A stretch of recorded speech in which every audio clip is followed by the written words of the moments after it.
रूप लाल हित हाथ बिकानी। बस जो ही ये भाव आएगा तभी आपका जीवन प्रियालाल के योग्य हो जाएगा, क्योंकि उनकी संगति मात्र से आपके सारे अहंकारों का नाश हो जाएगा। और जब अहंकार नाश का प्रोसेस शुरू होता है तो उपासक झेल नहीं पाता। क्यों? क्योंकि वो अन्य आश्रय लिए होता है। ध्यान रखना, ये मार्ग की बहुत बड़ी खास बात है। जहां आप खड़े हैं वहां से आपको आगे बढ़ाने के लिए, जहां खड़े हो वहां आपको पीड़ा दी जाएगी, तभी आपके कदम आगे बढ़ेंगे। जहां पीड़ा दी गई, अगर पीछे आपका मार्ग है तो आप लौट जाएंगे। पीछे बिल्कुल रकील खींच देनी ऐसी कि अब हमारे लिए पीछे मुड़ने का कोई चांस नहीं। कोई व्यक्ति वस्तु स्थान मेरा नहीं है। अगर हमें बढ़ना है तो आगे बढ़ना है, नहीं तो यही खड़े रहना है।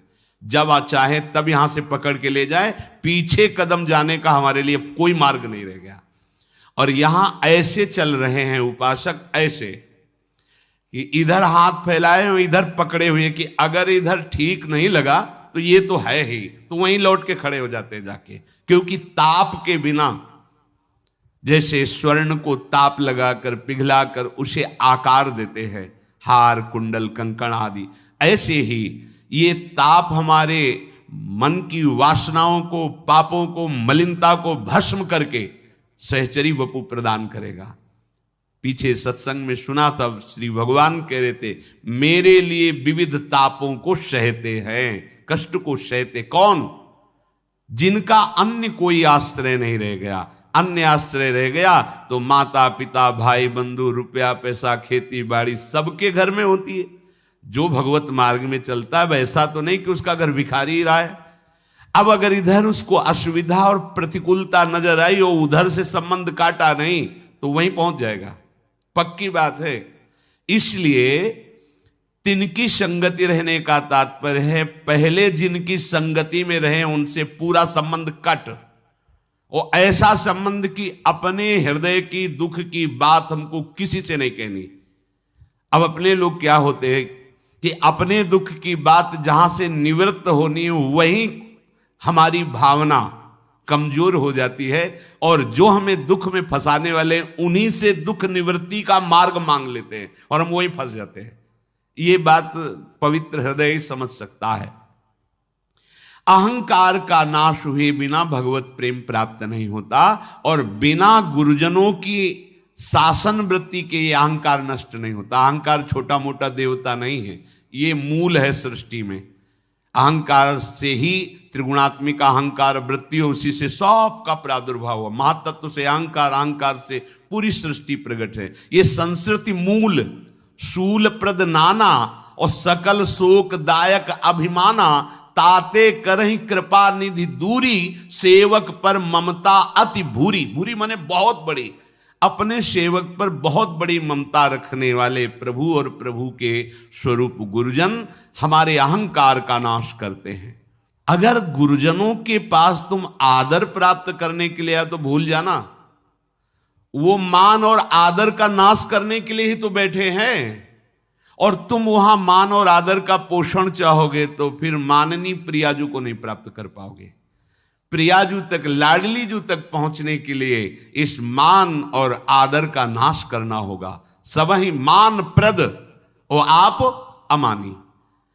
अब ऐसे जनों को क्या लगता है कि जहां आदर मिले, अगर हम कुछ भी सेवा करें तो माइक से बोला जाए कि आप खड़े हो, इनको माला पहनो, चुनरी पहनो, देखो ये हैं, इन्होंने हमारे को ऐसा ऐसा सेवा किया, और वो फूल रहे हैं। क्या हुआ? सब खत्म तुम्हारी सेवा का महत्व। और अगर सेवा की इसके बाद डांट लग गई, क्या समझते हो तुम? अब तुम्हें लगा कि इतना तो रात भर हम फूल मंगला बनाते रहे, एक फूल इधर से उधर हो गया, हमें डांट लग गई, पूरी की पूरी सेवा सुरक्षित जमा हो गई श्री जी के पास। अब तुम्हें पता नहीं इस रहस्य को, तुम्हें लगा कि यहां तो कोई महत्व नहीं, सेवा का रात भर जग करके फूल बंगला बनाते, सुबह डांट लग जाती है। अरे कम से कम वाह ही कह दे कि क्या बात है, ऐसे बोल दे। ऐसे नहीं, क्या बात है नहीं बोले। यहां बात की बात में पहुंचाना है तो यहां क्या बात बोल देंगे तो कोई बात ही नहीं है। बहुत सावधानी की जरूरत है। अब आपकी बुद्धि एक छोटी सी सीमा को केवल जानती है। असीम रूप राशि, प्रेम राशि, सौंदर्य राशि, महामहिम श्री लाडली जो तक पहुंचाने के लिए जब उनके निज जन आपकी बुद्धि में प्रकाश देना चाहते तो आप भाग पड़ते हो। इसीलिए सेवक जी की तिनकी संगति, उनकी संगति छोड़ दी तो खत्म खेल। फिर लोहे में सामर्थ्य नहीं कि सोना बन जाए, चाहे जितना गंगा में पड़ा रहे, जमुना में पड़ा रहे। ये केवल पारसमणि का ही सामर्थ्य प्रभाव है कि जंगहे लोहे को, कुपात्र लोहे को भी वो स्वर्ण बना दे। आलय बन, सेवक जी महाराज के आलय बन बसत संग पारस के आयस कनक समान भयम। हमारी अगर सान्निधि का भाव रसिकों के बना रहा तो हम लोहा इनके प्रभाव से श्री जी की सेवा के पात्र बन जाएंगे। सब अनन्य साचे सुविध, सबको हो निज दास। सुमिरन नाम पवित्र अति, दरस परस अघनास। जो श्री प्रिया प्रीतम के प्रेम में है वही साचे हैं। भाव, यदि तुम संसार का अभिमान करते हो, अरबों रुपया हमारे पास है, बहुत बड़े पदाधिकारी हैं, हम बहुत बड़े अमुक अमुक अमुक हैं, तो आंख मूंदते ही कुछ नहीं हो, सब रह गया ढेर। अब क्या बचे? जो तुमने शुभ अशुभ किया उसको भोगो जाके। हमारे प्रभु के यहां किसी भी अधिकार का प्रयोग नहीं है। शरणागत होकर भजन कर रहे हो, यही तुम्हारा सर्वश्रेष्ठ भाव। अगर ये नहीं तो फिर सब झूठा, सब झूठा। उमा कहो में अनुभव अपना, सत हरि भजन जगत सब सपना। अब तुम अपने को माने हुए हो धनी, पदाधिकारी, बड़ा वैभव, बड़ा सम्मान, लेकिन जब काल का एक तमाचा लगा तो सब बिखर गया, कुछ हाथ नहीं लगा। तो साचा कौन हुआ? जिसके पास परम धन राधा नाम है, जो प्रियालाल के प्रेम में डूबे हुए हैं। तो सब अनन्य साचे सुविद, जितने अनन्य हैं प्रियालाल के वही साचे हैं, वही वास्तविक जीवन को अपने विधान में, मंगल विधान में, प्रेम विधान में समर्पित कर दिया है। ऐसे प्रेमी अनन्यों का मैं निज दास हूं। निज दास का तात्पर्य होता है बिका हुआ दास। बिका हुआ दास का मतलब होता है कोई भी बदले में सुख की चाहना नहीं, बस आपकी आज्ञा में तत्पर। ये बड़ा कठिन है। श्री भट्टदेवाचार्य जी ने कहा है, घर जाया निज दास। मैं आपके घर का दास हूं, बाहरी नहीं कि सर्विस कर रहे हैं हमें पेमेंट मिल रही, नहीं, आपके घर का हूं। घर का मतलब बिका हुआ हूं। अब आप जैसे जैसे जोई जोई प्यारो करे सोई मोहि भावे, जैसे चाहो प्रभु, मैं तो आपको समर्पित हूं। तो मैं ऐसे रसिकों का निज दास हूं। निज शब्द बड़ा गूढ़ होता है। निज जनों के साथ ही प्रभु दिव्य लीला करते हैं।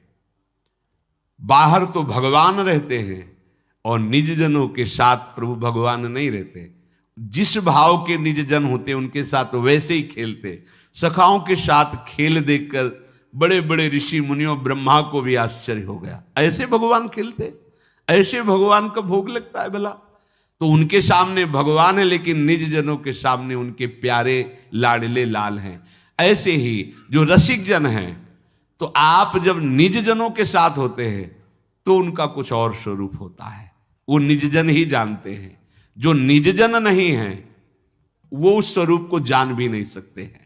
ये वही है, वो स्वरूप क्या है और ये स्वरूप क्या है। बस ब्रह्मा जी को है कि ये वही भगवान जिनके भ्रकुट से सूर्य डर करके तपता है, काल भी डरता है, वायु भी प्रवाहित होती। एक सखा अपने मुख में ली हुई छाछ उनके मुख में डाल रहा है, ये वही भगवान है। ये निज जनों का है। अब निज जन जब हो जाता है तो वो निज सेवा का अधिकार, लाडली जू के, पहले रसिकों के निज जन, तब लाडली जू के निज जन, क्योंकि यहां से पास होकर श्री जी की सेवा की योग्यता प्राप्त होती। नहीं तो देखो कैसी सेवा है वहां। पत्रावलिम रचितुम कुचयो कपोले, जिनके ध्यान धरने की संभावना इन बड़े बड़े महापुरुषों को नहीं, वहां उनके श्रीअंग में सेवा करने का अधिकार। कितना निज अपनापन होना चाहिए। वो अपनापन रसिकों से आता है, किसी साधना से नहीं आता है। इसीलिए सेवक जी कह रहे निज दास, मैं उनका अपना दास हूं। ये नहीं कि किसी लाभ के लिए मैं जुड़ा हूं, नहीं, मैं उनका बिका हुआ दास हूं। इससे जो परम लाभ मिलता है वो लाडली जी के श्री अंग की सेवा का। विचिन्वंती के शान क्वचन कर जय कंचुक पटम क्वचाप्या मुंचंती कुछ कल, ये दूसरा कोई साधन पथ में चलने वाला नहीं, ये रसिकों के निज दास को सौभाग्य प्राप्त होता है। सुमिरन नाम पवित्र थे, ये रसिक जन इतने महामहिम है कि लाख बार हरि हरि कहे और एक बार हरिदास। नाभार गोस्वामी जी, लाख बार हरि का सुमिरन करो, एक बार किसी रसिक का सुमिरन कर लो, बराबर हो गया।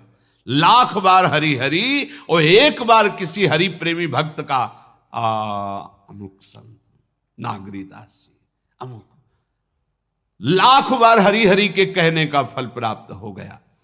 सुमिरन नाम पवित्र थे, इनका नाम स्मरण करना, इनका सुमिरन अति पवित्र। पवित्र शब्द लगता है पाप नष्ट होने पर, अति पवित्र शब्द लगता है पाप प्रवृत्ति का ही नाश हो गया, उसका हृदय रसमय हो गया। दरस इनके दर्शन से, परस इनके स्पर्श से, अघनाश संपूर्ण ज्ञान अविद्या मलिनता का नाश हो जाता है। विश्वास, इसमें विश्वास काम करता है। अब विश्वास नहीं तो दुर्योधन भी तो भगवान के दर्शन कर रहा है। विदुरानी जी, विश्वास, अपनापन, समर्पण, अहो भाग्य, आज मुझे भगवत प्रेमी महात्मा के दर्शन हुए, अहो, वो रोमांच हो रहा है, निष्पाप होता चला जा रहा है। हमें लगता है सब नौटंकी ही चल रही है, नौटंकी देखिए, जाकी रही भावना जैसी प्रभु मूर्ति देखी तिल तैसी। आपने जो भावना की प्रभु, एक ही प्रभु कंस के रंगमंच पर पधार रहे, और देखो भागवत में लिखा है अलग अलग भावों से दर्शन हो रहा है उन्हीं प्रभु का। साक्षात काल पधार रहा है ऐसा कंस देख रहे हैं, महाविराट बलशाली पधार रहे हैं ऐसा पहलवान देख रहे हैं, कोई देख रहा है कि ओहो करोड़ कामों को मूर्छित करने वाले लालजू पधार रहे, कोई देख रहा है कि मेरा बच्चा पधार रहा है। जो जिस भावना से वैसे ही प्रभु दिखा। इतने सुकुमार, इतने लाडले, इतने बलवान पहलवानों से कैसे लड़ेंगे, ऐसा दिखाई दे रहा है। जो जैसी भावना से देख रहा है वैसे ही प्रभु अनुभव में आ रहे हैं। हमें रसिकों की जो दर्शन वृत्ति, स्पर्श वृत्ति या शरणागत वृत्ति का लाभ मिलेगा, उसमें हमारा विश्वास काम करता है। ओह भाग्य, आज मैं पावन हो गया, भगवत प्रेमी महात्मा का संग मिला। सुमिरन नाम पवित्र अति दरस परस अघनास, दरस परस अघनास बास निज संग करो दिन। अगर हमें ऐसे रसिकों का संग मिल जाए, प्रिया जो कृपा करें, रात दिन इनकी आज्ञा में हमारा व्यतीत हो, एक क्षण भी कभी हम इनकी आज्ञा से विमुख न हो। तीन मुख हरिजस सुनत श्रवण मानो न तृपित छिन। इन रसिक महापुरुषों के मुख से श्री प्रियालाल की बातें, प्रभु की बातें, हरिजस हमारी श्रवणेंद्री सुनती रहे, और नहीं, और सुनने के लिए निषेध भी है। पता नहीं कौन सा शब्द आकर हमारी श्रद्धा पे चोट पहुंचा दे। इष्ट मिले और मन मिले, मिले भजन रस रीति, तहां निसंको है मिलिए, तासों कीजे प्रीति। उनके पास बैठकर चर्चा सुननी चाहिए, जिससे हमारा इष्ट मिले, हमारी रसरीति मिले, हमारा मन मिले। नहीं तो अगर ये ऐसा नहीं तो फिर बाधा पड़ जाएगी उपासना में, पक्का बाधा पड़ जाएगी। इसीलिए श्री भगवत रसिक जी भी कहते हैं, प्रथम सुने भागवत भक्त मुख भगवत बानी। गीता जी सुननी, भागवत सुननी, पर प्रेमी रसिकों के मुख से, क्योंकि वो उस रहस्य को दर्शा सकते हैं प्रियालाल तक।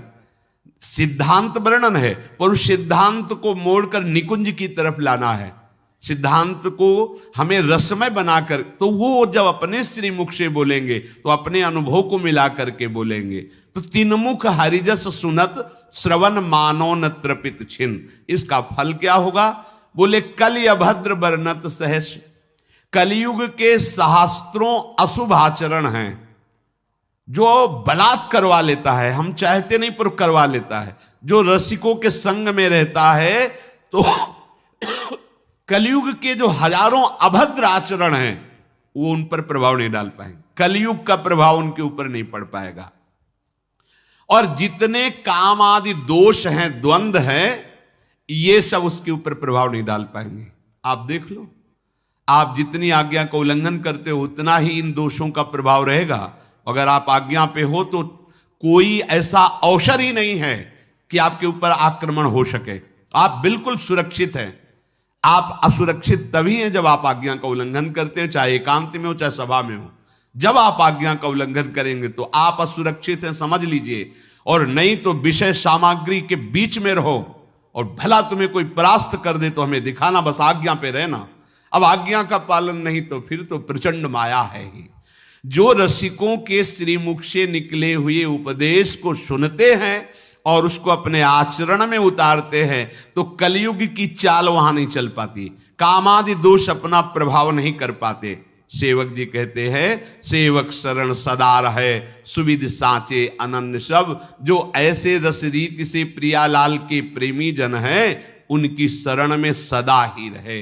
अगर सेवक शरण में नहीं रहेगा तो ये कामादि दोष कलयुग के अभद्र उसको नष्ट कर देंगे।